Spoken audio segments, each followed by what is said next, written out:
ओम नमः शंकर शारदाभ्यां नमः सर्वेभ्यः सुधी प्रेक्षकेभ्यः। संस्कृत भारती हिमाचल प्रदेश पक्षतः गीता जयन्त्याः अवसरे गीता जयन्तीतः अद्य पूर्वसन्ध्यायाम् अयं व्याख्यानक्रमः अत्र आयोजितः। तत्र समेषां भवतां हार्दं स्वागतम्। भवन्तः सर्वे जानन्ति एव यत् मार्गशीर्ष शुक्ल एकादश्यां गीता जयन्ती इति महोत्सवः सर्वत्र आचर्यते। अनेनैव क्रमेण अस्मिन् महनीये क्षणे अत्र भगवद्गीतायाः विषये अस्माकं ज्ञानवर्धनं भवेत् इत्येतदर्थं संस्कृतभारत्या अयं व्याख्यानक्रमः समायोजितः। अत्र संस्कृतभारत्याः यः सङ्कल्पः अस्ति तं सङ्कल्पं वक्तुम् आदौ अहं निवेदयामि डॉक्टर अरविंद डोगरा महोदयं यत् ते सङ्कल्पं वदिष्यन्ति इति। श्री अरविंद डोगरा।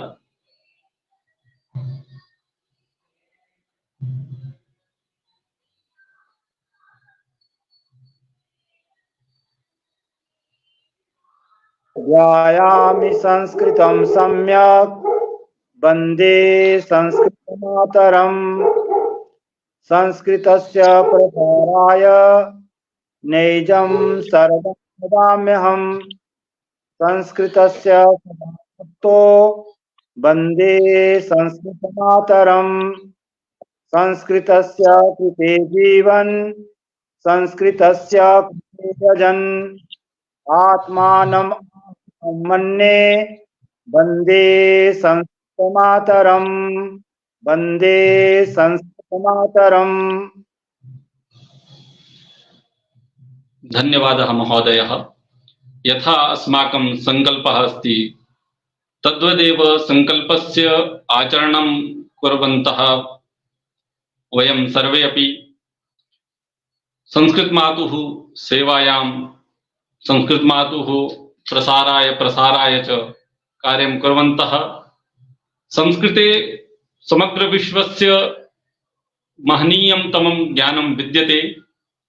अस्यैव ज्ञानस्य परिचायकः अस्माकं ग्रन्थः श्रीमद्भगवद्गीता इति। अस्मिन् ग्रन्थे यतोहि गूढतमाः विषयाः प्रतिपादिताः सन्ति, तेषां गूढतमानां विषयाणां प्रतिपादनार्थम् अस्माकं ये अद्यतनीय वक्तारः सन्ति ते अपि महान् चिन्तकाः समाजसेवकाः। तेषां विचाराणां श्रवणार्थम् अत्र वयम् अद्य युक्ताः सन्ति। अद्यतनीय मुख्यवक्तारूपेण अस्माकं मध्ये विराजमानाः सन्ति श्री प्रताप सिंह महोदयः। महोदयानां विशिष्टं परिचयं वक्तुम् अहं निवेदयामि श्री ललित शर्मा महोदयं यत् ते अद्यतनीय मुख्यवक्तृ महोदयानां परिचयं वदिष्यन्ति। श्री ललित शर्मा जी। ओम कृष्णाय वासुदेवाय हरये परमात्मने प्रणतक्लेशनाशाय गोविन्दाय नमो नमः। सर्वेभ्यः नमः। गीता जयन्ती कार्यक्रमस्य पूर्वसन्ध्यायाम् अद्य विशेषरूपेण येषां व्याख्यानं वयम् इदानीं शृणुमः तेषां परिचयम् एकवारम् अहं वदामि। महोदय वस्तुतः अस्माकं परिचिताः एव। ये के अपि इदानीं कार्यक्रमं पश्यन्ति ते सर्वेपि महोदयस्य परिचिताः एव, यतोहि महोदय कश्चन नूतनः अस्माकं हिमाचलप्रदेशाय नास्ति, तथापि परम्परां निर्वहन् महोदयस्य परिचयं कारयामि। महोदयस्य नाम श्रीमान प्रताप सिंह महोदयः।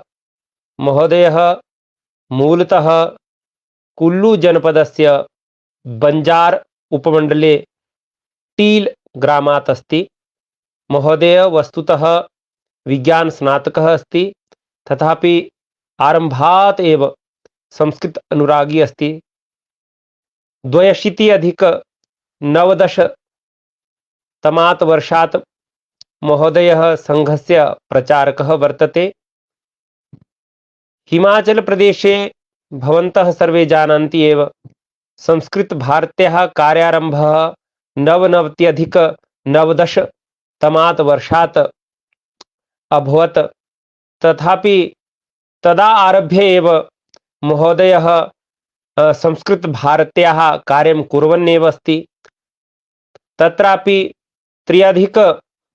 2003 वर्षे औपचारिक रूपेण महोदय हिमाचल प्रान्तस्य प्रान्त संगठन मंत्री इति दायित्वं निर्वहन् कार्यं कृतवान्। पुनः तस्मिन् समये महोदयस्य केन्द्रं सुन्दरनगरम् आसीत्। पुनश्च 2005 वर्षे महोदयस्य दायित्वम् इतोपि अग्रे वर्धितम्। उत्तरक्षेत्र संगठन मंत्री इति दायित्वं महोदयस्य तदा आगतम्। 1 वर्षं यावत् महोदयस्य केन्द्रं देहली आसीत्। अनन्तरं महोदयस्य केन्द्रं कुरुक्षेत्रम् अभवत्। 2005 वर्षात् आरभ्य 17-2000 वर्षपर्यन्तं 2005 तः 2017 पर्यन्तं महोदय उत्तरक्षेत्रस्य संगठन मंत्री आसीत्। 12 वर्षाणि यावत् महोदयः संस्कृत भारत्याः दायित्वे अत्र आसीत्। पुनश्च 17-2000 वर्षात् आरभ्य 20-2000 वर्षपर्यन्तं महोदयः पश्चिम उत्तर प्रदेश क्षेत्र संगठन मंत्री आसीत्। तत्रापि बहूनि अस्माकं ये राज्यानि सन्ति, यथा प्रान्ताः सन्ति, तेषु प्रान्तेषु उत्तराखण्ड, ब्रज क्षेत्रं, मेरठ आदीनां प्रान्तानां महोदय तस्मिन् समये संगठन मंत्री आसीत्। 20-2000 वर्षे महोदयः कार्यमुक्तः न अभवत्। कार्यं तु इदानीमपि महोदयः करोति, परं च दायित्वे नास्ति महोदय। तदा आरभ्य दायित्वमुक्तः महोदयः तदा जातः। कार्यं तु यदा कदापि अस्माकं कुत्रापि आवश्यकता भवति, समस्या आगच्छति, महोदयस्य मार्गदर्शनं सर्वदैव अस्माभिः प्राप्यते। इदानीं महोदयः जम्मू काश्मीर प्रान्ते पैंथल ग्रामे निवसति। तत्रैव महोदयस्य केन्द्रम् अस्ति। स्वाध्यायान् मा प्रमद इति उक्तिं चरितार्थं कुर्वन् महोदय तत्रैव स्वाध्यायमपि करोति। मध्ये मध्ये अस्माकं सर्वेषामपि बन्धूनां मार्गदर्शनं करोति।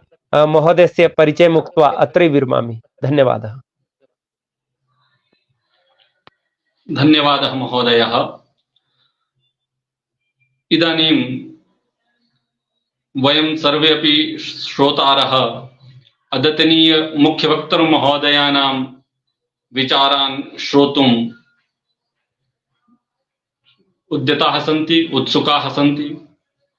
तस्मात् अहं साक्षात् निवेदयामि डॉक्टर श्री प्रताप सिंह महोदयं यत्ते स्वकीय वचोभिः अस्मान् अनुगृह्णन्तु इति। श्रीमान प्रताप सिंह महोदय। ओम वसुदेवसुतं देवं कंसचाणूरमर्दनं देवकी परमानन्दं कृष्णं वन्दे जगद्गुरुं। गीतासु गीता कर्तव्या किमन्यैः शास्त्रविस्तरैः या स्वयं पद्मनाभस्य मुखपद्माद् विनिसृता। भारतामृत सर्वस्वं विष्णोर्वक्त्राद् विनिसृतं। गीता गंगोदकं पीत्वा पुनर्जन्म न विद्यते। सर्वोपनिषदो गावो दुग्धा गोपालनंदनः। पार्थो वत्सः सुधीर्भोक्ता दुग्धं गीतामृतं महत्। एकं शास्त्रं देवकीपुत्रगीतम् एको देवो देवकीपुत्र एव एको मन्त्रस्तस्य नामानि यानि कर्माप्येकं तस्य देवस्य सेवा। सर्वेभ्यः नमो नमः। श्रीमद् गीता यह विषय यथा उक्तम अस्ति सर्वोपनिषदो गावो दुग्धा गोपालनंदनः पार्थो वत्सः सुधीर भोक्ता दुग्धम गीतामृतम महत्। उपनिषदां सारः गीतायाम् अस्ति, परन्तु कश्चित् उपदेशकालस्य भेदः अपि अस्ति। यत्र उपनिषदाम् उपदेशः तु ऋषीणाम् आश्रमेषु गुरुकुलेषु अभवत्, गीतायाः उपदेशः कुरुक्षेत्रस्य युद्धभूमौ अभवत्। गीतायाः काचित् दीर्घा यात्रा अस्ति। अस्माकं समक्षे गीताशास्त्रं यथा आगतम् अस्ति तस्य अपि काचित् यात्रा अस्ति। कुरुक्षेत्रस्य यदा युद्धभूमौ अर्जुनः तत्र स्थितः अस्ति, तस्मिन् काले भगवान् कृष्णः अर्जुनाय गीतायाः उपदेशं दत्तवान्। तस्मात् गीतायाः प्रथमं प्रवचनकर्ता भगवान् कृष्णः, श्रोता अर्जुनः। एतं विषयं युद्धस्य 10 दिनानन्तरं यदा भीष्म पितामहः युद्धभूमौ शरशय्यायां निपतितः, तदा संजयः हस्तिनापुरं गत्वा धृतराष्ट्रं सूचितवान्। स उक्तवान्, सामान्यतया जनेषु धारणा अस्ति यथा वर्तमान समये लाइव टेलीकास्ट भवति तथा एव संजय ततः उपविश्य पश्यति स्म, परन्तु महाभारतस्य अन्तःसाक्ष्यं तु तथा नास्ति।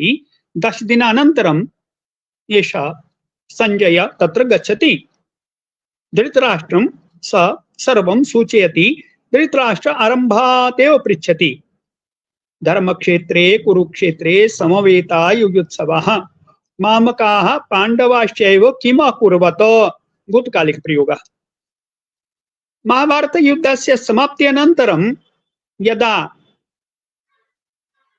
महाराजा युधिष्ठिरः राज्यासने आरूढः, तदा व्यास महर्षि बद्रिका आश्रमे जय काव्यं लिखितवान्। तत्र एषा सम्पूर्णा घटना आसीत् महायुद्धस्य। एतं जय काव्यं व्यास महर्षि स्वशिष्याय वैशम्पायनाय दत्तवान्। एतस्य प्रचारं स कुर्यात्। अनन्तरकाले महाराजा युधिष्ठिरः 33 वर्षाणि यावत् राज्यं पालितवान्। ततः परीक्षितः राज्ये अभिषिक्तः। एषः परीक्षितः अर्जुनस्य पौत्रः नाम अभिमन्योः पुत्रः आसीत्। एतस्य राज्यकालः महाभारते उक्तं, कुत्रचित् वदति 60 वर्षाणि राज्यम् एषः चालितवान्, राज्य पालनं कृतवान्, राजा आसीत्। केषुचित् स्थानेषु अस्ति यत् एतस्य आयु एव 60 वर्षीयम् आसीत्। एतस्मात् अनन्तरम् एतस्य पुत्रः जनमेजय राज्ये उपविष्टः। जनमेजयस्य राज्यकाले सर्पयाज्ञम् अभवत्। तस्मिन् सर्पसत्रे वैशम्पायनः आगतः, महर्षि व्यासः अपि आगतः। महर्षि व्यास तस्मिन् समये वैशम्पायनम् आदिष्टवान् एतत् सर्वं जय काव्यं श्रावयितुं। स्वाभाविक तावत्पर्यन्तं प्रायः 80-100 वर्षाणि अतीतानि आसन्। जनमेजयस्य बहुविध प्रश्नाः आसन्। तेषाम् उत्तररूपेण अपि यदा व्याख्यानम् अभवत् तदा जय काव्यस्य विस्तारः अभवत्। तस्मिन्नेव सत्रे श्रौति उग्रश्रवा लोमहर्षण सूतस्य पुत्रः अपि आसीत्। एते पारंपरिक रूपेण इतिहासज्ञाः पुराण कथावाचकाः च आसन्, ज्ञानिनः आसन्। एषः श्रौति उग्रश्रवा अपि तस्मिन् समये आसीत्। एषः सत्रस्य समाप्ति अनन्तरं नैमिषारण्यं गतवान्। नैमिषारण्ये 12 वार्षिकं ज्ञानसत्रं प्रचलति स्म। शौनक महर्षेः अध्यक्षे एषः शौनक महर्षि तत्र आसीत्। शौनक महर्षि अपि अतीव ज्ञानवान्। तस्य विषये शास्त्रेषु बहुत्र उल्लेखः अस्ति। ऋक् प्रातिशाख्यस्य कर्ता एषः शौनकः। शौनक शाखायाः प्रणेता अपि एषः शौनकः। तथा च 12 वार्षिक सत्रं यथा चालितवान् तस्मिन् काले भिन्न भिन्न शास्त्राणाम् अपि तत्र चर्चा आसीत्, पुराणानाम् इतिहासानां महाभारतस्य अपि। पुराणेषु अपि शौनक महर्षेः उल्लेखः अस्ति। गृहपति, कुलपति, महाशाला इति तस्य विशेषणानि सन्ति।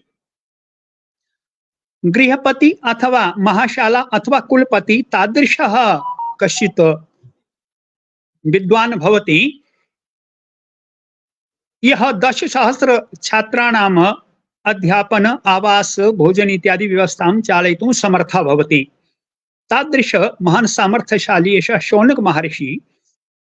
एतस्य 12 वार्षिकं सत्रं भवति स्म। तस्मिन् सत्रे एषः उग्रश्रवा प्राप्तः। तदा सर्वे ऋषयः एतस्मात् महाभारतयुद्धस्य इतिहासं श्रुतवन्तः। तदेव अस्माकं समक्षे महाभारतरूपेण इतिहासः आगतः। आदौ महर्षि व्यासः 24,000 श्लोकानां रचनां कृतवान्। अनन्तरम् अस्माकं समक्षे 1,00,000 श्लोकी महाभारतम् अस्ति। वर्तमान समये गीता प्रेस इत्यस्य पाठः, प्रमाणिक पाठः इति मानक पाठः अस्ति। तत्र 1,00,000तः किञ्चित् वा अधिका 17,200 अधिक 1,00,000 श्लोकाः सन्ति। तादृश महाभारतं तस्यैव भीष्मपर्वणि आदौ एव 18 अध्यायः 22तः अग्रे एते अध्यायाः गीता, श्रीमद्भगवद्गीता रूपेण अस्माकं समक्षे सन्ति। अत्र वर्तमान समये 700 श्लोकाः सन्ति। एषा काचित् गीतायाः उपदेश यात्रा, नाम पञ्चमः श्रोता एते ऋषयः आसन्। उग्रश्रवा तदा श्रावितवान्। प्रथमं भगवान् कृष्णः युद्धभूमौ अर्जुनं श्रावितवान्। संजय धृतराष्ट्राय श्रावितवान्। व्यास महर्षि वैशम्पायनाय दत्तवान्। वैशम्पायनः जन्मेजयाय दत्तवान्। तस्मिन् एव सत्रे समये उग्रश्रवा सौती आसीत्। सौती ऋषिभ्यः श्रावितवान्। एवं एषा काचित् गीतायाः दीर्घा यात्रा। तन्मध्ये यथा महाभारते विस्तारः जाता, गीतायामपि विस्तारः जाता एव स्यात्। परन्तु वयं तु शब्दशः श्लोकशः तो एतस्य अध्ययनं कुर्मः। तादृशी एव श्रद्धा भारतीय समाजे अस्ति। कुलपति शौनकस्य यः कालः स तु दीर्घजीवी आसीत्। तस्मिन् समये एवं प्रतीयते यथा महाभारत काले महायुद्धे महान् जनसंहारः जाता। तो तदा ऋषीणां समक्षे एषः महान् कश्चित् प्रश्नः आसीत्, कथं ज्ञानं विज्ञानं सुरक्षितं भवेत्। तस्मिन् काले ये ऋषयः आसन् ते तन्निमित्तं महत् प्रयत्नं कृतवन्तः। तेषु शौनक महर्षि प्रसिद्धः। इदानीं सम्प्रति गीतां प्रति आगच्छामः। गीतायाः भूमिका अस्ति अर्जुन विषादरूपेण। यदा महाभारतस्य युद्धप्रसङ्गः आगतः, युद्धक्षेत्रे अर्जुनः सेनयोरुभयोर्मध्ये, द्वयोः अपि सेनयोः मध्ये सर्वत्र दृष्टिपातं करोति। तदा सः पश्यति मम सम्बन्धिनः सन्ति, मम सगोत्रीयाः सन्ति, मम कुल ज्येष्ठाः सन्ति, मम कुलस्य सर्वे अपि परिचिताः सम्बन्धिनः सन्ति। स्वाभाविकमस्ति यदा अस्माकं समक्षे काचित् विकट परिस्थितिः आगच्छति तदा वयं किमपि निर्णयं कुर्मः। निर्णयपर्यन्तं प्राप्तिः भवति। तत्र अस्माकं कृते मार्गदर्शकम् अस्माकं पूर्वशिक्षणं भवति। यत् शिक्षणं वयं पूर्वं प्राप्तवन्तः अथवा यस्यां परंपरायां वयं जीवनं चालयन्तः भवामः तद अनुगुणं वयं विचारं कुर्मः, तदा वयं निर्णयपर्यन्तं प्राप्नुमः। अर्जुनस्य समक्षे इतः पूर्वमपि युद्धस्य बहवः प्रसङ्गाः आगताः आसन्। निवातकवचैः सह तस्य युद्धम् अभवत्। यदा राजसूय यज्ञ आसीत् तदा देशेषु सः सर्वत्र भ्रमणं कृतवान्, युद्धं कृतवान्। अन्यत्रापि यदा यदा प्रसङ्गः आगतः स कदापि युद्धात् विचलितः न जातः। अस्मिन् एव समये कथं तस्य मनसि विषादः प्रविष्टः इति प्रश्नः भवति। वस्तुतः भयकारणतः तस्य मनसि विषादः न आसीत्। तस्य चिन्तनस्य क्रमः कः आसीत्?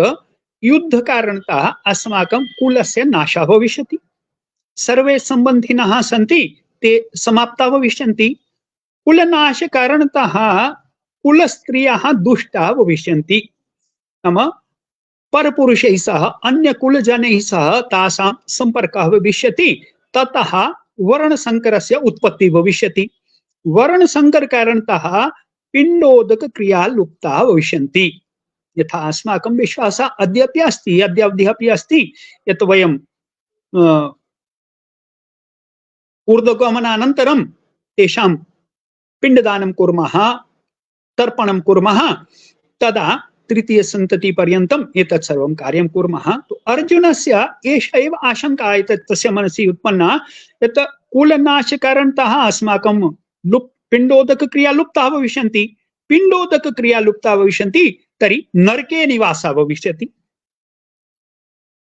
नरकवास कारणतः स भीतः, तस्मात् कुलनाशः न करणीयः, महतः पापाय भविष्यति, वयम् एतत् कार्यं न कुर्मः इति तस्य कथनम् अस्ति। तस्मात् सः सर्वं शस्त्रं त्यक्त्वा तूष्णीं बभूवः रथोपस्था विसृज्य सशरं चापं रथोपस्था तूष्णीं बभूवः। इदानीं न योत्स्येत् इति गोविन्दम् उक्त्वा अहं युद्धं न करिष्यामि इति सः उक्तवान् स्पष्टम्। इदानीं भगवतः कृष्णस्य महत्वपूर्णा भूमिका अस्ति। भगवान् कृष्णः स्वस्य कालस्य अप्रतिमा नेता अस्ति, महान् प्रबन्धकः अस्ति।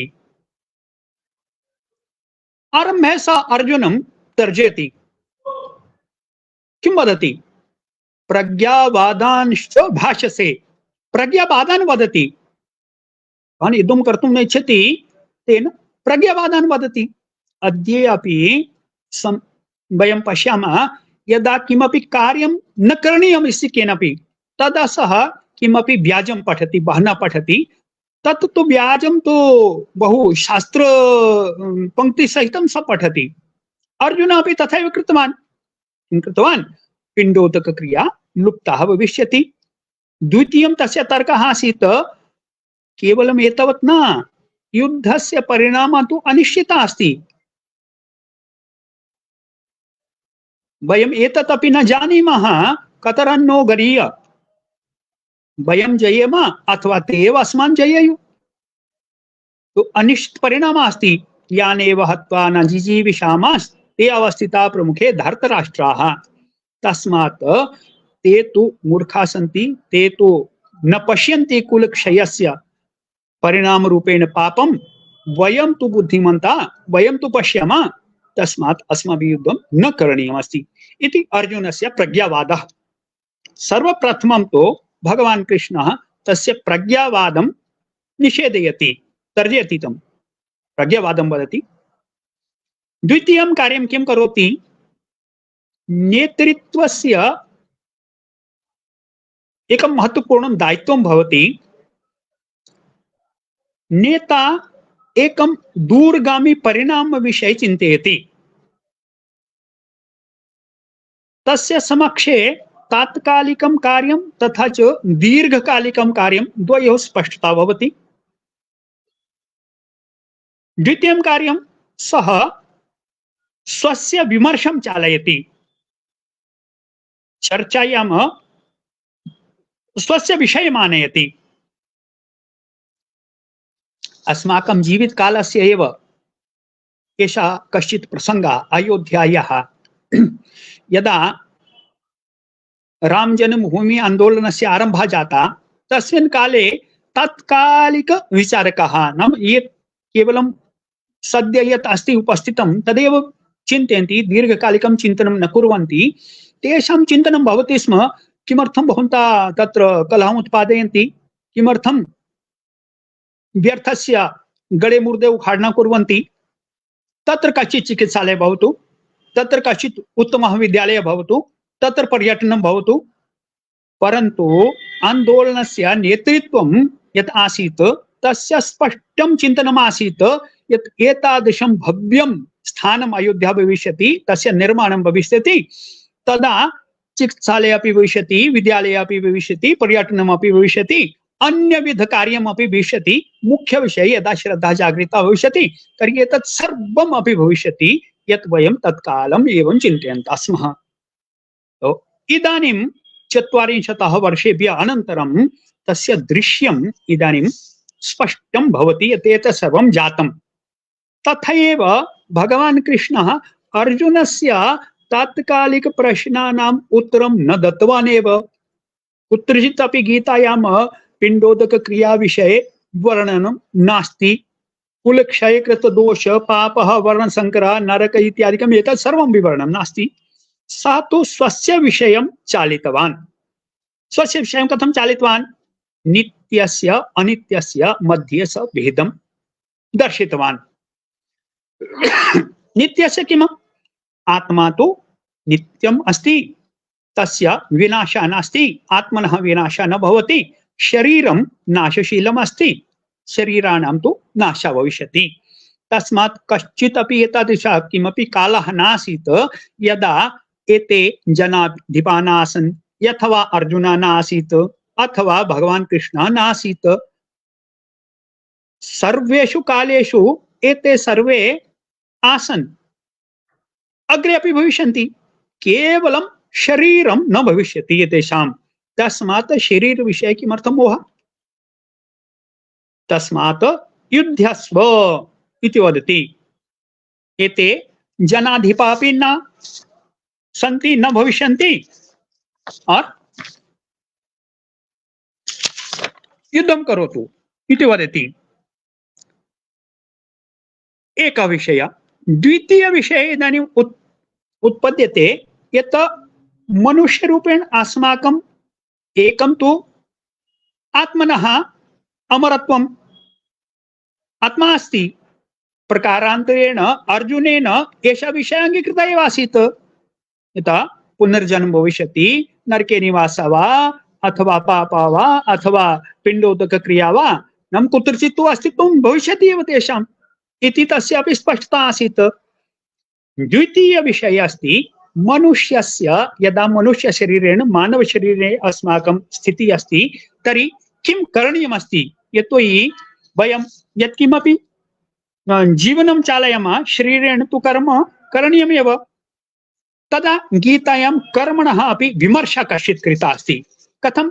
भगवता कृष्णस्य दृष्टि अनुगुणं 3 अध्याये वदति, अन्नाद् भवन्ति भूतानि पर्जन्यादन्न संभवा, यज्ञात् भवति पर्जन्यो यज्ञः कर्म समुद्भवः, कर्म ब्रह्मोद्भवं विद्धि ब्रह्माक्षर समुद्भवम्, तस्मात् सर्वगतं ब्रह्म नित्यं यज्ञे प्रतिष्ठितम्। तो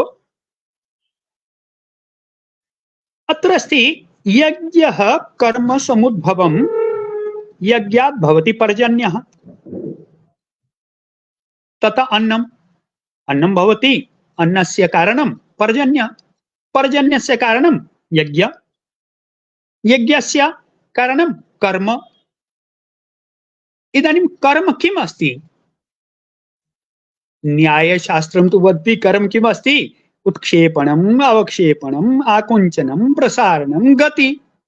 परन्तु तादृश कर्म उक्तम् अस्ति वा? न, तथा न उक्तम् अस्ति। अत्र अस्ति कर्म ब्रह्मोद्भवं विद्धि।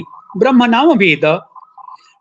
वेदे यत् कर्म उक्तम् अस्ति तद् अस्ति वस्तुतः कर्म। किं कर्म उक्तम् अस्ति? वेदवती स कर्म विषये त्रिविधं शास्त्रं ददाति वेद। प्रथमं गृह्यसूत्राणि ददाति। गृह्यसूत्रं नाम व्यक्तिगतजीवने कीदृशं कार्यं करणीयमस्ति, कुटुम्बपालननिमित्तं के नियमाः पालनीयाः सन्ति, एते सर्वे अपि विषयाः सन्ति गृह्यसूत्रेषु। द्वितीयम् अस्ति धर्मसूत्रं, धर्मशास्त्रं। धर्मशास्त्रं नाम समाजे अस्माकं स्थितिः भवति, तत्र न्याये कथम् अथवा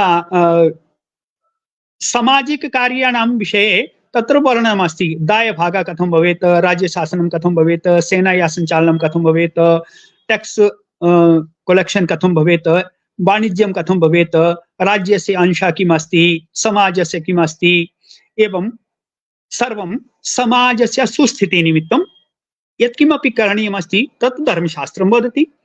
तृतीयमस्ति अस्माकं वैदिक वेदविहित यज्ञ इत्यादि अस्ति, तत्र कथं कार्यं करणीयमस्ति एतत् सर्वं विषयं श्रौतसूत्राणि वदन्ति।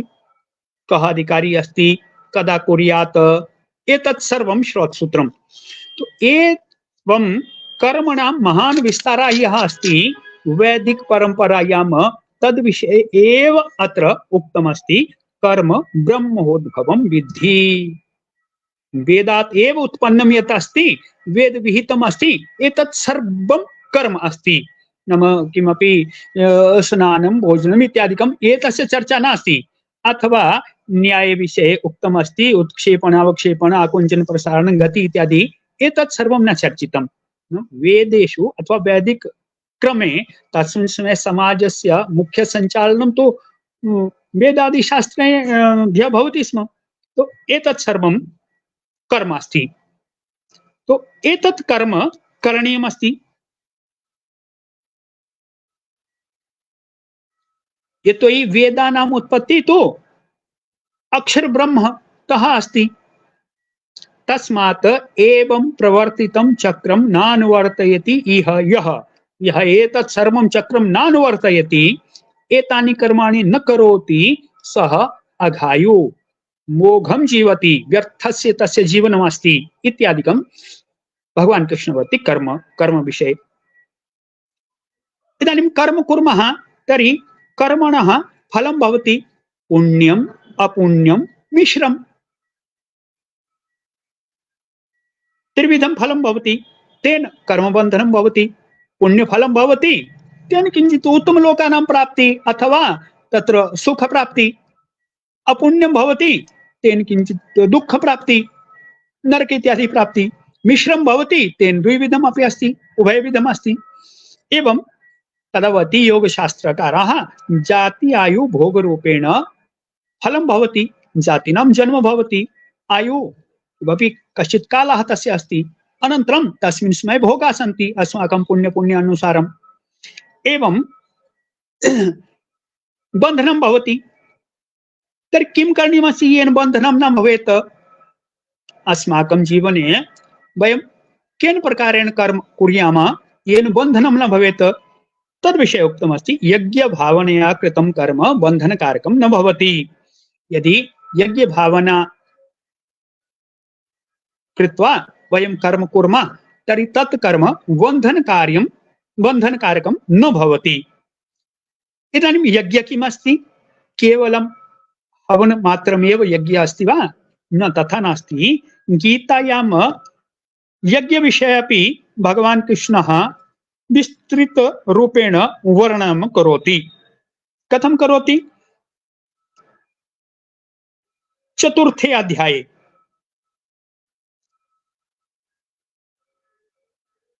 तो ब्रह्मार्पणं ब्रह्महवि ब्रह्माग्नौ ब्रह्मणाहुतं ब्रह्म एव तेन गन्तव्यं ब्रह्म कर्म समाधिना। एतत् सर्वं तात्विक रूपेण यज्ञस्य विवरणम् अत्र कृतमस्ति। कथं करोति? सः यत्किमपि कार्यं करोति सः ब्रह्मार्पणं करोति। हवि अपि ब्रह्म एव अस्ति। कुत्र अर्पयति? ब्रह्मरूपी अग्नौ एव सः अर्पयति। तथा च हुतं यत्किमपि द्रव्यम् अस्ति तदपि ब्रह्म एव अस्ति। तेन यज्ञेन गमनस्थानं कुत्र अस्ति? गन्तव्यं किमस्ति? तदपि ब्रह्म एव अस्ति। तादृशम ब्रह्म कर्म समाधिना गमनस्थानमपि ब्रह्म एव अस्ति। अर्पणमपि, अर्पणं नाम तस्य साधनानि यहि अर्प्यते तादृशम् अर्पणमपि ब्रह्म एव अस्ति। यत्किमपि हूयते हविरूपेण तत्सर्वमपि ब्रह्म एव अस्ति। यत्किमपि कुत्र हूयते, कुत्र तस्य हवनं भवति, तत् अग्नि अपि ब्रह्म एव अस्ति। कः हवनं करोति? स अपि ब्रह्म एव करोति। एतत् सर्वं यत्किमपि सृष्टिचक्रं प्रचलति तत् ब्रह्ममयम् एव अस्ति। तथापि अस्माकं बुद्धौ अपि एषः विषयः प्रविशेत तदा दैवयज्ञानां विवरणं कृतमस्ति। दैवमेवापरे यज्ञं योगिनः पर्युपासते। अग्रे ब्रह्मागणौ अपरे यज्ञं यज्ञेनैवोपजीवति। अनन्तरं श्रोत्रादीनि इन्द्रियाणि अन्ये संयमाग्निषु जुह्वति। श्रोत्रादि इन्द्रियाणि संयमरूपी अग्नौ जुह्वन्ति। शब्द आदि विषयान् इन्द्रियाग्निषु एव ते जुह्वति। अन्यत् वदति सर्वाणि इन्द्रियकर्माणि प्राणकर्माणि च अपरे आत्मसंयम योगाग्नौ जुह्वति। ज्ञानदीपिते आत्मसंयम योगाग्नौ तदा इन्द्रियाणि प्राणकर्माणि च अर्पयन्ति। एतादृशमति द्रव्ययज्ञास्तपो यज्ञा योगयज्ञास्तथा परे। ये द्रव्ययज्ञं कुर्वन्ति, तपोयज्ञं कुर्वन्ति, योगयज्ञं कुर्वन्ति, स्वाध्याय ज्ञानयज्ञश्च स्वाध्याययज्ञं कुर्वन्ति, ज्ञानयज्ञं कुर्वन्ति। यतयः संशितव्रताः एते भिन्न भिन्न प्रकारेण यज्ञस्य आचरणं कुर्वन्तः सन्ति। अनन्तरं प्राणापान विषये अपि उक्तमस्ति, एषः अपि यज्ञ एव अस्ति। अन्ये तु नियताहाराः सन्ति, ते अपि प्राणान् प्राणेषु जुह्वति। एतादृशं सर्वदा अस्माकं यत्किमपि कर्म अस्ति, यत्किमपि वयं कर्म कुर्मः, यज्ञभावनया कुर्मः तर्हि तत् कर्म बन्धनकारकं न भविष्यति। एवं वदति ब्रह्मणा मुखे नाम वेदेषु एवं बहुविध कर्मणां विवरणं प्रसङ्गः अस्ति।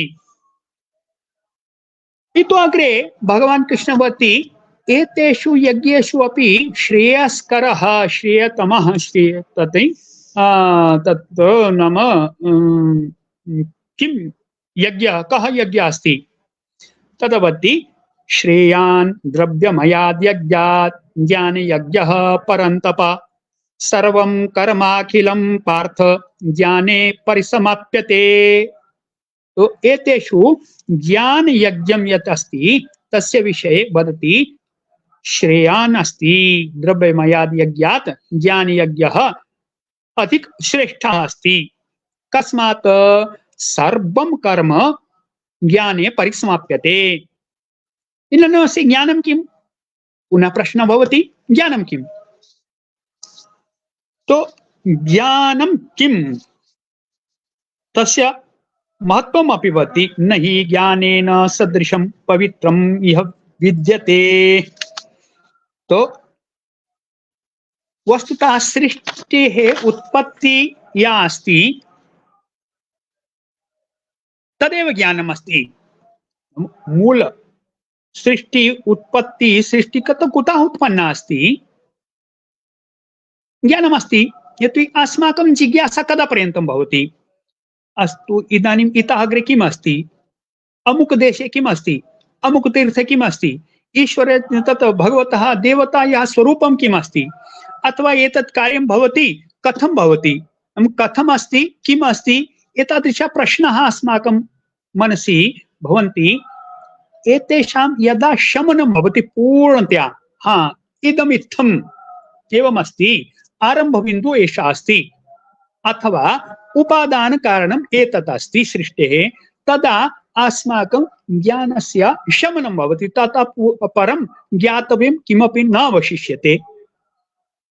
एतत् सर्वं यदा स्पष्टं भवति, तो एवं वदति 18 अध्याये अग्रे भगवान् कृष्ण वदति न तदस्ति पृथिव्यां वा दिवि देवेषु वा पुनः सत्वं प्रकृतिजैर्मुक्तं यदेभिः स्यात् त्रिभिर्गुणैः। एवं एते त्रयः गुणाः सन्ति। एतैः मुक्तं किमपि सत्वं नास्ति। कुत्र नास्ति? पृथिव्यां नास्ति। पृथिव्यां यत्किमपि सत्वं, यत्किमपि वयं पश्यामः वा अनुभवामः वा अस्माकं इन्द्रियगोचरम् अस्ति वा अथवा इन्द्रियगोचरं न अपि अस्ति, तादृशं किमपि सत्वं पृथिव्यां नास्ति यत् एतैः त्रिभिः गुणैः मुक्तं स्यात्। अथवा दिवि, दिवीनां द्युलोके तादृशं किमपि सत्वं नास्ति। अथवा देवेषु किमपि सत्वं तादृशं नास्ति यत् एतैः त्रिभिः गुणैः मुक्तं स्यात्। इदानीम् अस्ति एते त्रयः गुणाः के सन्ति? सत्वगुणः अस्ति, रजोगुणः अस्ति, तमोगुणः अस्ति। वस्तुतः विज्ञान क्षेत्रे, वर्तमान प्रचलित विज्ञान क्षेत्रे यावत् ऐजक न्यूटन आसीत् तावत् तस्य सिद्धान्ते द्वयोः एव महत्त्वम् आसीत्। वा तु पदार्थस्य महत्त्वम् आसीत्, मास नाम पदार्थ अस्ति, द्वितीयम् आसीत् गति अस्ति, पदार्थ अस्ति, गति अस्ति। द्वयोः एव योजनेन सम्पूर्ण लोकः प्रचलति इति तस्य सिद्धान्तः। विज्ञानस्य अपि सिद्धान्तः। अस्माकं जीवने वयं पश्यामः, वा तु पदार्थः अस्ति, वा तु गतिः अस्ति। पदार्थः अस्ति यत्र वयं स्थिरः भवामः, स्थितिः अस्ति अस्माकं, स्थिति गति, स्थिति गति, स्थिति गति द्वयमेव चालयति। वयम् उपविष्टाः स्मः, अस्माकं स्थितिः अस्ति, किमपि कार्यं करणीयमस्ति, काचित् गतिः अपेक्षिता। यन्त्रं भवति, गतिशीलं भवति, तथा च तस्य काचित् स्थितिः भवति, स्थिरता अपि अपेक्षिता, गतिः अपि अपेक्षिता। सम्पूर्ण आविष्कारस्य तु आधारः एतत् द्वयमेव अस्ति। परन्तु यदा ऐन्स्टैन् आगतः तदा सः एकं सिद्धान्तं दत्तवान्। तस्य कथनम् आसीत्, ऊर्जा अपि एकं तत्त्वम् अस्ति। वयं पश्यामः, ऊर्जा तत्त्वम् अस्ति तर्हि स्थितिगतिकारणतः ऊर्जा तु भवति एव। यदा शैत्यम् अनुभवामः, वयं किमपि अग्निज्वालनं कुर्मः तर्हि ऊर्जा भवति। अथवा गति भवति तर्हि किञ्चित् काचित् उष्णता उत्पन्ना भवति। अथवा विद्युत् अस्ति तर्हि काचित् उष्णता भवति। एतादृशं। परन्तु वस्तुतः ऐन्स्टैन् एतत् न वदति। तस्य कथनमस्ति, पदार्थ एव यदि अत्यधिक गतिशीलं भवति तदा ऊर्जा उत्पन्ना भवति। नाम पदार्थस्य ऊर्जा रूपेण परिवर्तनं भवति, ऊर्जायाः पदार्थ रूपेण परिवर्तनं भवति, भवितुं शक्नोति। केवलं स्थित्यन्तरं न, ऊर्जा कणानां पदार्थ रूपेण परिवर्तनं भवितुं शक्नोति इति ऐन्स्टैन् उक्तवान्। तेन विज्ञान क्षेत्रे महत् परिवर्तनम् आगतं। परमाणु शक्तेः उपयोगः आरब्धः। इदानीम् अतीव सूक्ष्म गणनाः करणीयाः भवन्ति। तत्र एषः नियमः अपि अस्माभिः चालनीयः भवति। वस्तुतः भगवान् कृष्णः एतं विषयम् एव उक्तवान्। त्रैगुण्यं नाम त्रयाणां गुणानां वर्णनं भगवान् कृष्णः करोति। केवलं स्थिति अस्ति लोके इति नास्ति, केवलं गति अस्ति इति नास्ति, ज्ञानमपि अस्ति। आध्यात्मिक क्षेत्रे पश्यामः तर्हि ज्ञानमपि अस्ति, सत्त्वमपि अस्ति। नाम सत्त्व रज तम एतेषां कारणतः एव लोके सर्वं प्रचलति। एतेषां किमपि सन्तुलनं परस्परम् अस्ति, परस्परम् आश्रयः अपि अस्ति। पदार्थस्य ऊर्जा रूपेण परिवर्तनं भवति, ऊर्जायाः पदार्थ रूपेण परिवर्तनं भवति, तमसः सत्त्वरूपेण परिवर्तनं भवति। यतोहि एकं यदि मध्यतः निष्कासयामः तर्हि द्वयोः स्थितिः न भवति, त्रयः अपि परस्परम् आश्रिताः अपि सन्ति। एतं विषयं विस्तृतरूपेण गीतायां भगवान् कृष्णः उक्तवान्। वस्तुतः ज्ञानं नाम एतदेव अस्ति। सांख्यशास्त्रं पश्यामः, तेन गीतायाः विषयः इतोपि स्पष्टः भवति। सांख्यं वदति मूल प्रकृति अविकृति। मूल प्रकृति अस्ति, तस्य विकारः अस्ति महत्तत्वं। महत्तत्वं वैश्विक स्तरे, कॉस्मिक स्तरे बुद्धितत्वम् अस्ति। तथा अहंकारः भवति। अहंकारे एव एते त्रया गुणा स्वमुखानि दर्शयन्ति। सत्वमुखं दर्शयति, रजोमुखं दर्शयति, तमोमुखं दर्शयति। एते त्रिविधा अहंकाराः भवन्ति। वस्तुतः त्रयः गुणा तु प्रकृतौ अपि सन्ति, परन्तु कथं परस्परं समरूपेण सन्ति, सन्तुलनं साधयन्ति, तेषां साम्यम् अस्ति। तस्मात् बहिर्मुखा न सन्ति ते गुणा। कदा बहिर्मुखा भवन्ति? यदा अहंकारः भवति। अहंकारः नाम यदा प्रकृते यः परमाणु अस्ति सः सत्वमुखं दर्शयति, रजोमुखं दर्शयति, तमोमुखं वा दर्शयति। ततः इन्द्रियाणि मनः इनाम् एकादश एतेषाम् उत्पत्तिः भवति। अपरस्मिन् पक्षे तन्मात्राणि पञ्च भवन्ति, तथा पञ्च महाभूतानि भवन्ति। एवं 24 तत्त्वानाम् एषा व्याख्या। भगवान् कृष्णः मध्ये मध्ये एतं विषयं सूचयति। एषा मे अपरा प्रकृति अस्ति। परा प्रकृति तु इतः भिन्ना अस्ति। एवं वदति। इदानीं यदा वयं कर्म कुर्मः तदा एते त्रयः गुणाः लोके सन्ति। दृश्य जगत् अस्ति, त्रिगुणात्मकम् अस्ति। त्रयाणां गुणानां तत्र स्थितिः अस्ति। अस्माकम् इन्द्रियाणि अपि त्रयाणां गुणानां परिणामः अस्ति। तस्मात् इन्द्रियाणाम् आकर्षणं स्वाभाविकं भवति जगति विषयेषु। इन्द्रियाणि विषयेषु आकृष्टानि भवन्ति। यदा आकृष्टानि भवन्ति तदा तत्र आसक्ति भवति। इन्द्रियाणि प्रमाथीनि इति वदति भगवान् कृष्ण। इन्द्रियाणि प्रमाथीनि बलात् एव विषयान् प्रति अस्मान् नयन्ति। तस्मात् इन्द्रियाणां संयमः करणीयः अस्ति, इन्द्रियाणां निरोधः करणीयः अस्ति, इन्द्रियाणां नियन्त्रणं करणीयम् अस्ति। परन्तु कथं नियन्त्रणं भवति तद्विषये अपि वदति। यदि केवलं बाह्यरूपेण इन्द्रियाणां नियन्त्रणं करोति, मनसा विषयाणाम् आचरणं करोति, मनसि ते विषयाः भ्रमन्तः एव भवन्ति, परन्तु इन्द्रियाणां निरोधं करोति, रोधयति, कुत्रचित् भित्तिं स्थापयति, नाम यथा कारागारे भवति तत् स्थापयति। परन्तु मनसि यदि विषयाणां चिन्तनं प्रचलति तर्हि तद् सम्यक् नास्ति। यतोहि तेन मनसा तु अस्माभिः कर्म कृतमेव, मनसि तु तस्य संस्कारः प्रविष्टा एव, तेन कर्मबन्धनं तु जातमेव। तस्मात् वदति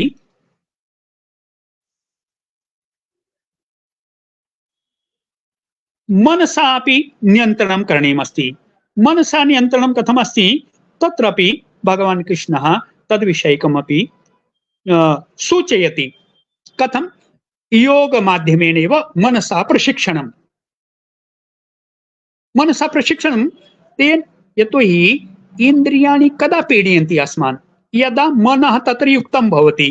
यदि मनः युक्तं न भवति तदा मनः इन्द्रियाणि स्वानुसारं चालयति। वयं बस् स्थानके भवामः, रेलवे स्थानके भवामः, महान् शब्दः भवति, परन्तु अस्माकं कृते यत् अनुकूलम् अस्ति तदेव खलु वयं शृणुमः। सर्वं तु वयं न शृणुमः। यत्र अस्माकं मनः युक्तं भवति तदेव अस्मान् प्रति आगच्छति। वयं तस्य एव ग्रहणं कुर्मः। यत्र अस्माकं मनः युक्तं न भवति, इन्द्रियाणि तत्र पश्यन्ति अथवा युक्तानि भवन्ति, परन्तु तान् विषयान् वयं न अङ्गीकुर्मः। तस्मात् मनसा प्रशिक्षणम्। इन्द्रियाणां नियन्त्रणम् एकं, ते इन्द्रियाणाम् अभ्यासः करणीयः अस्ति, परन्तु इन्द्रियेभ्यः परं मनः इति उक्तं। तस्मात् मनसा प्रशिक्षणनिमित्तं 6 अध्याये वदति योगी युञ्जीत सततम् आत्मानं रहसि स्थितः एकाकी यतचित्तात्मा निराशीरपरिग्रह। अपरिग्रह भवता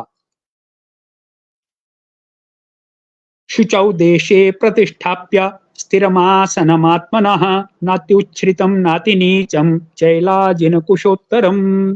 तत्र एकाग्रं मनः कृत्वा यत चित्तेन्द्रिय क्रियः उपविश्यासने युञ्ज्यात् योगम् आत्मविशुद्धये समं काय शिरो ग्रीवं धारयन् अचलं स्थिरः संप्रेक्ष्य नासिकाग्रं स्वं दिशश्चान्वलोकयन् प्रशान्तात्मा विगतभिर्ब्रह्मचारी व्रते स्थितः मनः संयम्य मच्चित्तो युक्त आसीत् मत्परः युञ्जन्नेवं सदात्मानं योगी नियतमानसः शान्तिं निर्वाण परमां मत्संस्थाम् अधिगच्छति। एवं वदति योगी एतादृशम् आचरणं कुर्यात् तदा इन्द्रियाणामपि नियन्त्रणं भविष्यति, वयं सम्यक् मार्गे अपि तिष्ठामः। परन्तु अर्जुनस्य इतोपि प्रश्नः, कदाचित् अस्माकं योगमार्गः यः अस्ति सः पूर्णः न भवेत्, ततः पूर्वमेव अस्माकं शरीरः शान्तः भवेत्, तर्हि किं भविष्यति? कदाचित् एवं तु नास्ति यत् अस्माभिः यः प्रयत्नः पूर्णतया कृतः तत्रापि वयं न प्राप्तः, अत्रापि अस्माभिः भोगः अपि त्यक्तः, उभयतः भ्रष्टा तु न भवति जनः। भगवान् कृष्ण वदति न, तथा न भवति। अस्मिन् जन्मनि यावत् कार्यं कृतम् अस्ति, अग्रिमे जन्मनि पुनः योगिनां धीमतां कुले जन्म भवति, ततः पुनः ते संस्काराः जागृताः भवन्ति, अस्माकं यात्रायाः ततः पुनः ततः अग्रे आरम्भः भवति। एवं क्रमेण मनसः नियन्त्रणं योगमार्गः एतत् सर्वम् उक्तम् अस्ति।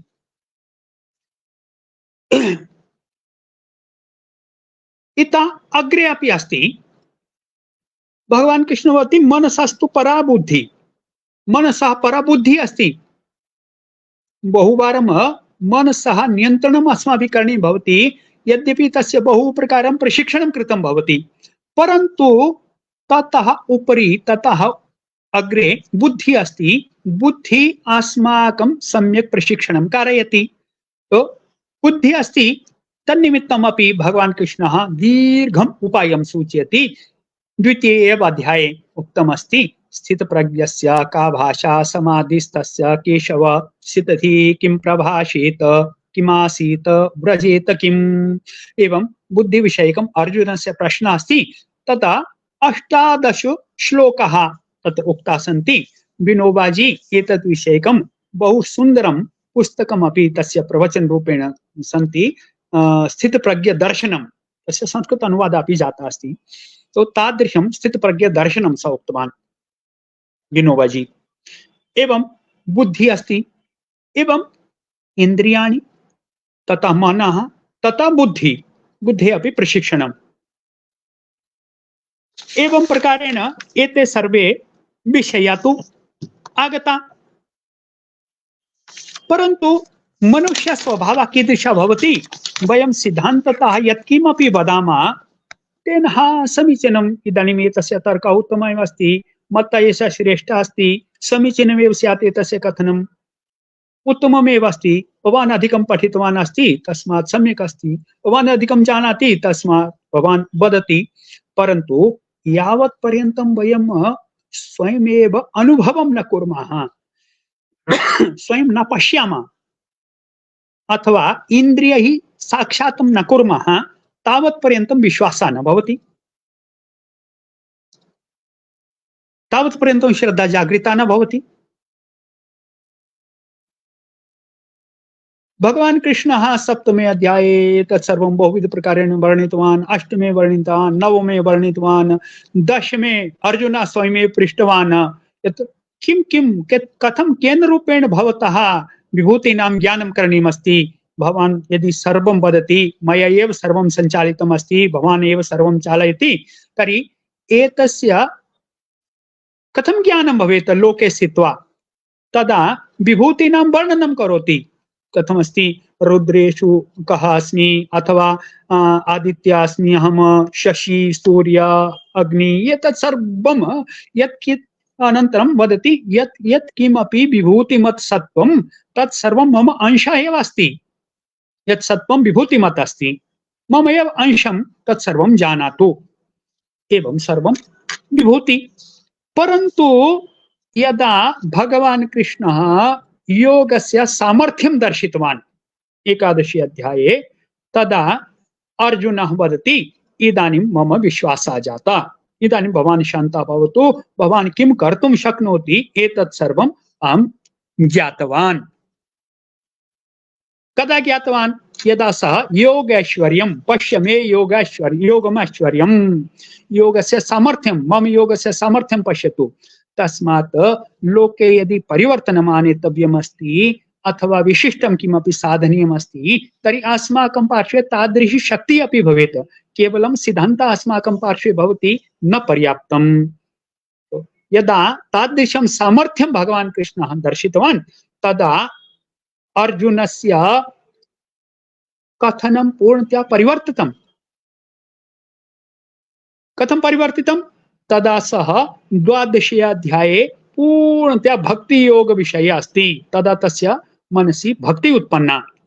अनन्तरं तस्य प्रश्नानां क्रमः परिवर्तितः। तदा सः वस्तुतः तर्क निमित्तं तर्कं न कृतवान्, सः जिज्ञासा शमनार्थं प्रश्नं कृतवान्। तस्मात् त्रयाणां गुणानां विषये इतोपि तस्य बहवः प्रश्नाः, अथवा इतोपि श्रद्धा विषये तस्य बहवः प्रश्नाः। इदानीं प्रविशति तृतीयं तत्त्वं। सृष्टिः अस्ति, तस्य उपादान कारणं, तस्य निमित्त कारणम्।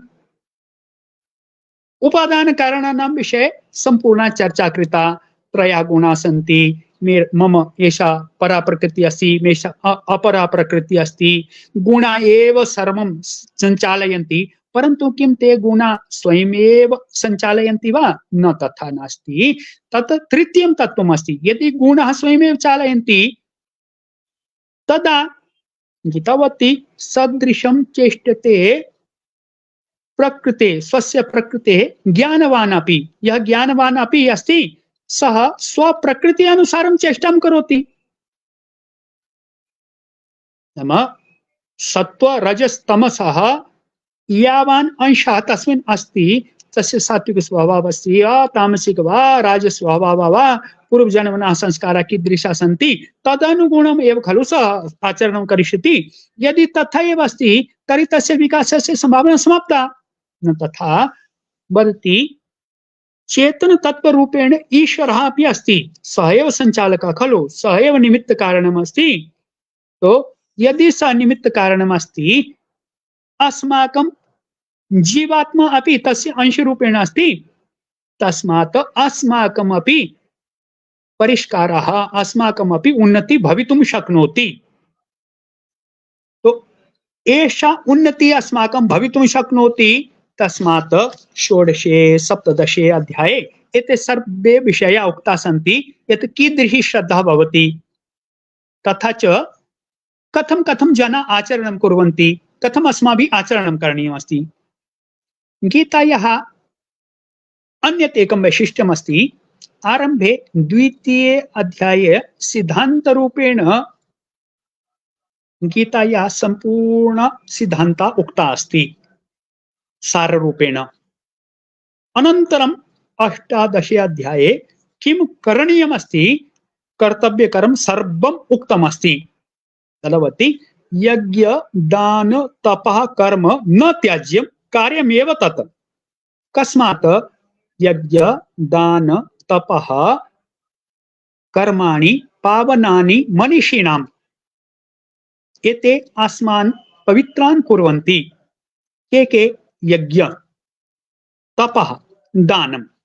तस्मात् एतत् सर्वं त्याज्यं नास्ति एव। भवतु नाम सन्यासी, सः अन्यविध कर्मणां त्यागं करोति, परन्तु एतेषां कर्मणां त्यागः तस्य कृते अपि न अस्ति। तस्मात् कतिचन कर्माणि निरन्तररूपेण करणीयानि एव सन्ति।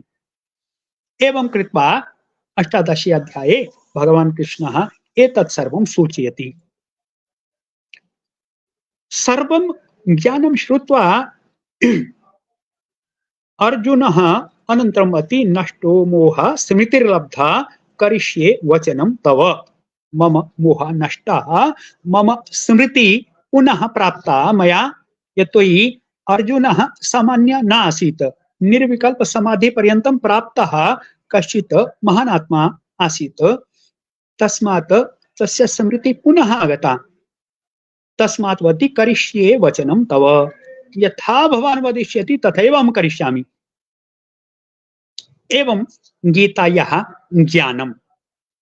परन्तु प्रश्नः तु अग्रे भवति, किं तस्य मोहः नष्टः वा, पूर्णतया स्मृतिः लब्धा वा, अथवा एतादृश अन्येपि प्रश्नाः। करिष्ये वचनं तव, निश्चयेन स कृतवान् एव, परन्तु अज्ञानं न नष्टं। यदि अज्ञानं नष्टं स्यात् तर्हि महाभारतयुद्धे भीष्म पितामहः यदा समक्षे आसीत् तदा अर्जुनस्य हस्तयोः कम्पनं भवति स्म, बाणप्रयोगं कर्तुं न शक्तवान् यावत् मध्ये शिखण्डी न आगता। गुरुवर्य द्रोणाचार्य मुख्य सैन्यपतिरूपेण आसीत्, तस्य कृते दृष्टद्युम्ना एव अग्रे कृता। अभिमन्योः यदा वधः अभवत् तदा केनापि सः अनालोच्य एव अर्जुनः प्रतिज्ञां कृतवान् जयद्रथवधस्य। यदि भगवान् कृष्णः तत्र न स्यात् तर्हि किं शक्यम् आसीत् तत्। भगवतः कृष्णस्य एव सामर्थ्येन सा प्रतिज्ञा तेन पालिता। तस्मात् एवं तु वक्तुं न शक्नुमः यत् गीताम् एकवारं श्रुत्वा अर्जुनस्य मोहः नष्टः। अथ च अनन्तरमपि यदा युद्धे विजयवत् महाराजा युधिष्ठिरः राज्यासने आरूढः, ततः अश्वमेध यज्ञ समाप्ति अनन्तरम् अश्वमेध पर्वणि एक अनुगीता अथवा उत्तरगीता महाभारते अस्ति। उत्तरगीता एवम् अस्ति, कदाचित् अवकाशकाले भगवता कृष्णेन सह अर्जुन उपविष्टः आसीत्। स वदति इदानीं तु भवान् द्वारकां गमिष्यति, महाभारतस्य युद्ध आरम्भकाले भवान् यत् उपदेशं दत्तवान् आसीत् तत्सर्वम् अहं किञ्चित् विस्मृतवान्, भवान् पुनः तत् उपदेशं श्रावयतु। तदा भगवान् कृष्ण वदति भवान् दोषं कृतवान्, यथावत् एव तत्सर्वं वक्तुं मम सामर्थ्यं नास्ति, यतोहि तस्मिन् काले अहं योगारूढः आसम्। कथं भवति योगारूढः? तर्हि आध्यात्मिक श्लोकाः केचन सन्ति यत्र भगवान् कृष्णः यत् कृष्णः ईश्वर रूपेण वदति, अहमेव करोमि, अहं वदामि, अहं करोमि, अहमेव चराचरस्य पालकः अस्मि, सञ्चालकः अस्मि। नाम तस्मिन् समये सः योगारूढः अस्ति। तदा ईश्वरेण सह तस्य ऐक्यं जातम् अस्ति, एकाकारः जातः अस्ति। वयम् एतस्य किञ्चित् वा लघु झलक् पश्यामः अस्माकं देशे अपि। तो तदा पश्यामः, कथं पश्यामः? यथा देवता अस्ति तस्य आवेशः यस्मिन् भवति, सः यथा देवता स्वयमेव वदति तथा एव वदति आत्मानं। कर्षोग क्षेत्रे अस्ति, अर्की क्षेत्रे सर्वत्र भवति, एतत् सर्वम् आवेशः भवति। तथा योगारूढ अवस्थायां भगवान् कृष्णः आसीत्। तदा स वदति अस्तु अहं किञ्चित् भिन्नरूपेण वदामि। तदा उत्तरगीता अथवा अनुगीता उक्ता अस्ति भगवता कृष्णेन। एषा द्वितीय विषयः। अन्येषामपि मोहः नष्टः वा? सञ्जय अपि तु श्रुतवान्, तस्य मोहः नष्टः किम्? धृतराष्ट्रः श्रुतवान्, तस्य मोहः नष्टः? अथवा उग्रश्रवा श्रौति श्रुतवान्, तस्य मोहः नष्टः? अथवा नैमिषारण्ये सहस्रशः ऋषयः श्रुतवन्तः, तेषां मोहः नष्टः? तर्हि अस्माकं कुत्र नष्टः भविष्यति? परन्तु ज्येष्ठाः वदन्ति, आचार्य वदन्ति, महापुरुषाः वदन्ति यत् एतादृश सद्वचनानां पुनः पुनः श्रवणं, पुनः पुनः मननम्, एतत् सर्वं करणीयमस्ति। कस्मिंश्चित् क्षणे अस्माकं मनसः स्थितिः तादृशी भवति यत्र एते सर्वे अपि विषयाः अस्माकं बुद्धौ आगच्छन्ति, कदा अस्माकं मनसि प्रभावं कुर्यात् एष विषय इति वक्तुं न शक्नुमः। तस्मात् वयमपि सर्वदा गीतायाः पारायणं कुर्वन्तः भवामः। भवन्तः अद्य अवसरं दत्तवन्तः, यावत् शक्यं तावत् अहं प्रयासं कृतवान्। अनन्तरं भवन्तः यथा वदन्ति तथा एव अग्रे अहमपि तत् विषयं किञ्चित् पठामि इतोपि। तो वयं सर्वे अपि एकस्मिन् मार्गे एव चलन्तः स्मः। अस्य एव मार्गस्य पथिकाः वयं गीतायाः निरन्तररूपेण पारायणं कर्तुं प्रभवामः इति एव भगवन्तं प्रार्थये। ओम श्री कृष्णार्पणम् अस्तु। नमो नमः। जी धन्यवादः महोदयः। महोदयैः अद्य गीतायाः या परम्परा अस्ति, महनीया परम्परा, तस्याः व्यवस्थितं विवेचनम् अत्र कृतं वर्तते।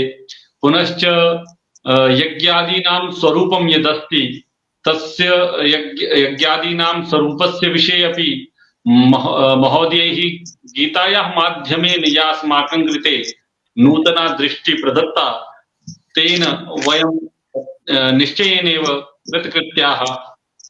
पुनश्च महोदयैः इन्द्रियसंयमविषये, गुणत्रयाणां विषये विविधं विवेचनं प्रायः प्रथमाध्यायारभ्य 18 अध्यायपर्यन्तं सर्वेषां अध्यायानां साररूपेण स्वकीयम् अतिविशिष्टं व्याख्यानम् अत्र प्रदत्तं। तेन सर्वे अपि श्रोतारः कृतार्थाः अभवन्।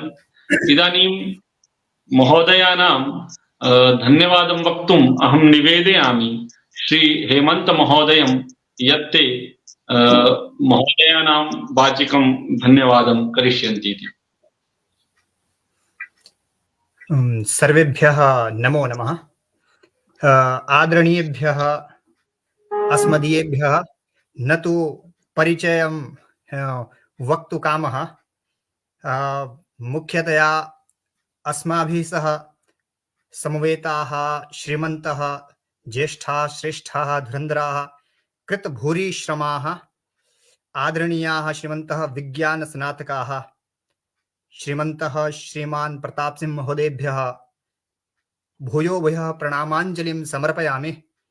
यत् महोदयाः बहुकालादारभ्य अस्माकं कृते सुदर्शनं प्रदत्तवन्तः, अपि च गीता ज्ञानं यथा महोदयैः उक्तं, गीतायाम् अर्जुनेन अपि उक्तं, नष्टो मोहः स्मृतिर्लब्धः करिष्ये वचनं तव। एवमेव प्रकारेण महोदयानां मार्गदर्शनम् अस्माभिः प्राप्तम्। अहं भूयो भूयः महोदयानां, यतो हि गीतायां कृतभूरिश्रमाः आदरणीयाः, तदर्थम् अहं पुनरपि वारं वारं भूयो भूयः प्रणामाञ्जलिं समर्पयामि महोदयानां।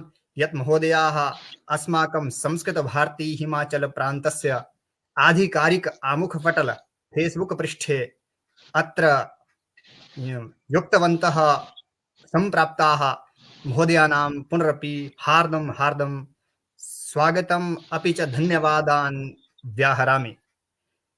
अपि च अस्माकं मध्ये सूत्रधारं विना कार्यक्रमस्य शुभारम्भः न भवति। अतः सूत्रधारेभ्यः अस्माभिः सह संयुक्ताः डॉक्टर सनीकुमार महोदयेभ्यः अहमपि प्रणामाञ्जलिं समर्पयामि। यत् महोदयाः अत्र सम्प्राप्ताः आगताः, अपि च अस्माकं मध्ये अस्माकं गुरुवर्याणां पितृतुल्यवर्याणां श्रीमन्त प्रताप सिंह महोदयानां परिचयप्रदाता येषां परिचयप्रदाता आसीत् महोदयः, तेषां कृते अपि अहं श्रीमान् मन्तं ललित महोदयम् अहं भूयो भूयः भूयांसि नमांसि इति समर्पयामि। यत् महोदयानाम् अस्माकं श्रीमन्त प्रताप महोदयानां परिचयम् उक्तवन्तः। भवतामपि हार्दं धन्यवादं व्याहरामि। अपि च अस्माकं मध्ये विराजमानाः आसन् सम्प्रतिपि विराजमानाः प्रायः अस्माकं मध्ये अरविन्द डोगरा महोदयः विभागसंयोजकः तेषामपि सङ्कल्पवाचकस्य कृते अहं हार्दं स्वागतं व्याहरामि। अपि च इतोपि पुनः पुण्येन हार्दं धन्यवादान् समर्पयामि प्रान्तसहमन्त्री डॉक्टर ज्ञानेश्वर महोदयानां, येषां मार्गदर्शनेन वयम् अद्य सम्पूर्ण हिमाचले नाम सम्पूर्ण भारतवर्षे इदानीम् आमुखपटले वयं सर्वेपि गीता गंगां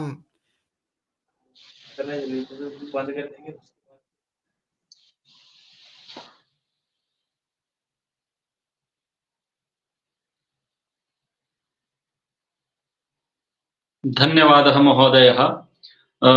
श्वः गीता जयन्ती अस्ति, इत्युक्ते मार्गशीर्ष शुक्ल एकादशी तिथि अस्ति। श्वः वयं स्वस्वस्थानेषु यत्र वयं भवामः तत्र गीता जयन्त्याः आचरणं कुर्मः। यावत् शक्यं वयं तत्र गीतायाः पाठं कर्तुं शक्नुमः चेत् सर्वे अपि संस्कृतज्ञाः ये गीतां पठितुं शक्नुवन्ति ते स्वस्वस्थानेषु भगवद्गीतायाः पाठं करिष्यन्ति सर्वे इति अहं मन्ये। पुनरेकवारं भवतां समेषां कृते गीता जयन्त्याः हार्द्याः शुभकामनाः। सर्वे अत्र भवन्तः युक्ताः अभवन्, तदर्थं पुनरेकवारं भवतां समेषां धन्यवादः। जयतु संस्कृतं विश्वपोषकम्। इदानीं शान्ति मन्त्रेण कार्यक्रमस्य अस्य समापनं कुर्मः। ॐ सर्वे भवन्तु सुखिनः, सर्वे सन्तु निरामयाः, सर्वे भद्राणि पश्यन्तु, मा कश्चित् दुःखभाग् भवेत्। ॐ शान्तिः शान्तिः शान्तिः। नमो नमः सर्वेभ्यः।